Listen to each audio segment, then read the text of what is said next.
Olha, foi sancionada a lei que autoriza a participação do Rio Grande do Norte em um consórcio com outros estados do Nordeste. A união entre os 9 estados prevê o desenvolvimento em diversos projetos, além da parceria econômica, política, de infraestrutura e de educação também. Para falar mais sobre esse assunto, a gente recebe aqui no estúdio o secretário extraordinário de Gestão e Relações Institucionais, Fernando Mineiro. Secretário, bom dia. Bom Seja dia. bem-vindo ao Bom Dia RN. Bom dia, Emily. Bom dia a você que está acompanhando aí o programa. Estou às suas ordens. Secretário, o que na prática isso significa, o Rio Grande do Norte estar nesse consórcio? Olha, o consórcio foi uma ideia muito criativa, né, da nossa governadora e dos demais governadores do Nordeste, lançado lá em São Luís ainda em março, de união para enfrentar a crise.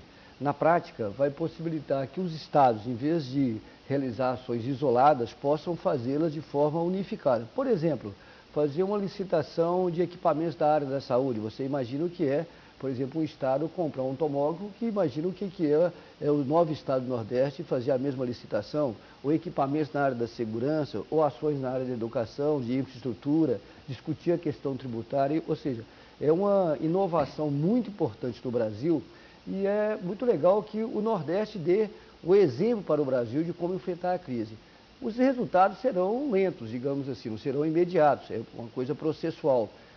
A Assembleia aprovou, né, a lei agora, antes de ontem, foi sancionada ontem, um trabalho eu quero ressaltar aqui da nossa Procuradoria, através do nosso Procurador-Geral Luiz Antônio, porque teve um trabalho fundamental para formatar com os outros procuradores do Nordeste, e vai ser sancionado no próximo, vai ser inaugurado, digamos assim, iniciado, instalado no próximo dia 29. A presidência, nesse primeiro momento do consórcio, ficará com o governador da Bahia e serão desenvolvidas uma série de ações para consolidar o consórcio. Mas eu vejo com muita expectativa, com muito otimismo, porque é uma maneira, repito, criativa, inovadora no Brasil e também na América Latina, que os governadores, entre eles, a nossa governadora teve aí um protagonismo muito importante na área administrativa. Os outros estados já também sancionaram essa lei? Já também está tudo ok para o consórcio começar a funcionar? Sim, está tudo ok.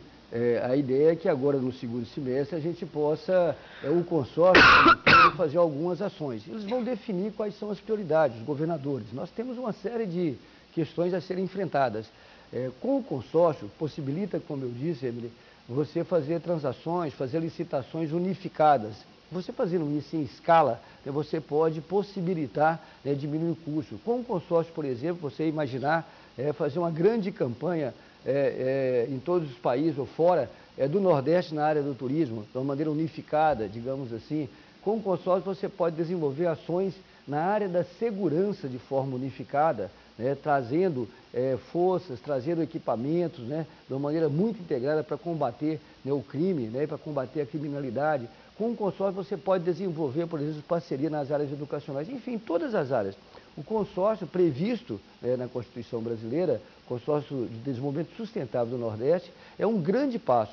Às vezes eu fico pensando assim que a gente não tem nem ideia de que isso possa acontecer. Por que demorou tanto, né? Porque até um poder de barganha na hora de negociar, Exatamente. de comercializar, para 9, a diferença é bem grande e com certeza vai ter uma economia aí nessas licitações, pelo menos, né? As ações, às vezes, aguardam pessoas que as tornam, pode parecer óbvio assim, mas que se tornam realidade. Eu acho que o momento que nós estamos passando no Brasil, a união dos estados de uma região, ela possibilita muitas ações, ela potencializa. É lógico que, eu sempre tenho dito isso, a implementação, a construção efetiva leva um tempo. Agora, os primeiros passos foram dados de maneira muito firme. Do meu ponto de vista, logo no primeiro ano de gestão que se inicia, a governadora e os demais governadores tiveram uma ideia que eu acho muito inovadora e faz história. É muito difícil você quebrar o isolamento dos entes públicos, não é verdade? Porque cada um fica ali na caixinha tentando resolver o seu problema. Mas o problema não é de um estado isolado, o problema é do Brasil. Ainda mais numa região onde os estados têm características e problemas parecidos. Muito parecida. Questão de infraestrutura, por exemplo, a questão tributária. Como o consórcio pode ajudar, por exemplo, na circulação das mercadorias no Nordeste, a questão da infraestrutura, você pode integrar.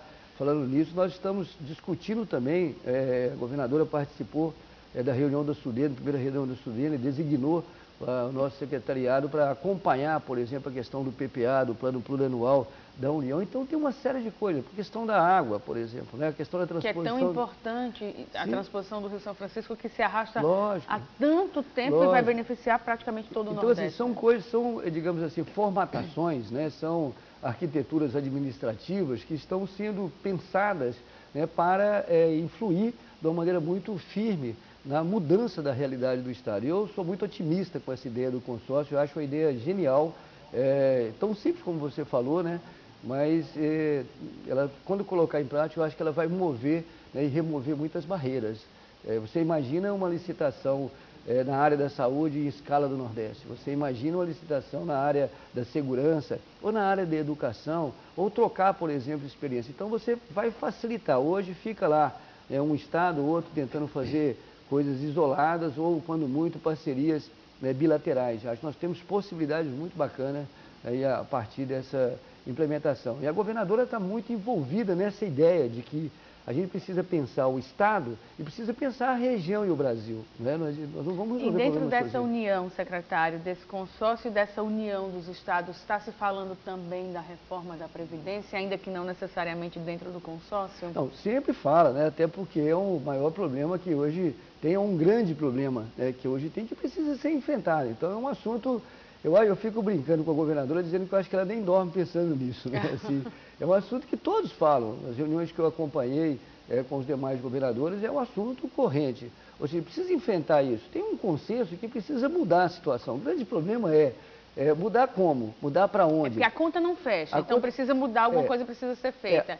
Mas e qual seria esse plano B da reforma? Pois é, a grande questão é quem paga a conta também, não é? A conta não fecha, mas quem paga a conta? Esse é o debate, um debate franco com a sociedade, não é? Na verdade, a sociedade como um todo acaba pagando essa conta, mas não pode ser só os servidores e as servidoras que não têm, digamos, responsabilidade direta.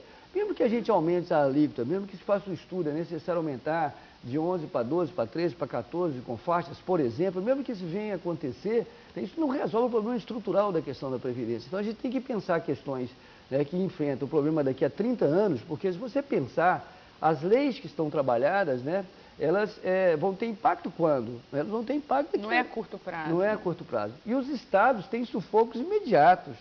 Então, por isso, né, as questões, digamos assim, mais emergenciais têm que ser reformatadas através de um plano emergencial, como, aliás, vem sendo tratado nacionalmente. Precisa de ajuste? Precisa de ajuste. A questão, por exemplo, dos recursos, do financiamento dos estados é séria. Então, se eu fizer a lei da questão, mesmo que, vou imaginar, uma lei dura na questão previdenciária, que não é o que a nossa governadora e que nós não defendemos, dura no sentido do impacto sobre o servidor, nós não defendemos isso. Nós não defendemos, por exemplo... Mas defendem que precisa de uma reforma. Todo mundo defende, todo mundo. Agora, qual reforma é o ponto da questão, né? E eu acho que um debate, a transparência como esse assunto está sendo tratado, né? A nossa governadora tem dito isso. A necessidade de envolver todos os setores do serviço debater, nós vamos encontrar uma saída. A saída não vai...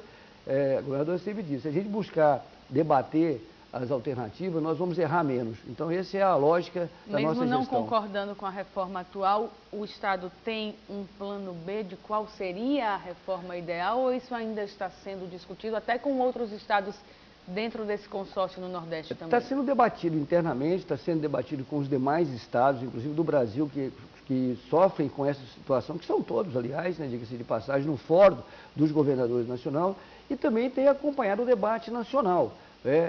Existe uma discussão sobre se inclui ou não, né, os estados e municípios na reforma que foi aprovada. Ela não foi incluída na Câmara, está no Senado. É um debate que os governadores estão acompanhando. Ao incluir, que tipo de inclusão terá? A segunda questão, como é a repercussão? Então, de uma maneira muito sensata e correta, né, a governadora e o governo como um todo estão aguardando a conclusão desse debate nacional para tomar medidas que vão ser tomadas de uma maneira transparente, claras e firmes, e não penalizar aquele que já é sempre penalizado, que é o pequeno servidor, a pequena servidora. Temos que rever essas questões, uma pactuação interna no governo. Aliás, pactuação, parceria, transparência é o mote do governo. A governadora tem estabelecido isso como um princípio, né, de ação do seu governo para enfrentar a crise.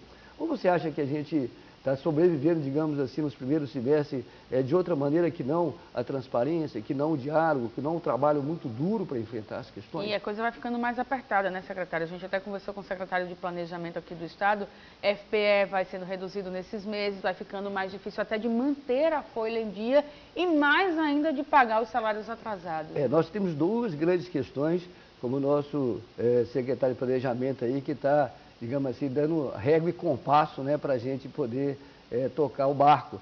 As duas questões são, a nossa dívida é com o fornecedor e com o servidor. Os meses de julho, agosto, setembro, outubro são meses muito duros, né? Quedas mais do que previstas. Então, assim, tudo que a gente pode fazer, estamos fazendo, no limite, digamos assim, de todas as ações, estamos buscando soluções. Tem uma coisa que é preciso registrar. Nós enfrentamos essa crise, até o momento, sem nenhum suporte, né, e aporte de recursos extras do governo federal. Nos últimos 3 governos do Estado do Rio Grande do Norte, né, governo Vilma, governo Rosalba, governo Robson, todos eles tiveram aportes extras de recursos, né, para enfrentar os momentos de crise. O governo da professora Fátima tem enfrentado, né, ali na unha, ao cru, digamos assim, com muita criatividade e com muito trabalho de equipe. Mas o senhor fala isso baseado numa crise econômica nacional ou, de repente, numa crise política específica e numa retaliação política? Não, não tem retaliação não. Tem uma concepção política, né? Eu não trato como questão de retaliação. Tem uma questão política, que é uma opção do governo federal de relação com os estados. Por exemplo, vou pegar a área da saúde. Independentemente do partido. Vou pegar a área da saúde, independente do partido, vou pegar a área da saúde, não é? É a área muito crítica. Outros estados estão tendo aporte, nós estamos cobrando do governo federal o aporte na área da saúde, porque não é um problema do Estado, a vida não é um problema do Estado, né? É um problema, né, de todos nós, da gestão, do poder público como um todo, né? Então nós estamos discutindo, né, as pactuações com a saúde e queremos agilidade do governo federal. Nesse sentido, a governadora tem debatido com a bancada federal, tem contado com o apoio da bancada federal em relação a isso. É um exemplo que é claro em relação a essa questão.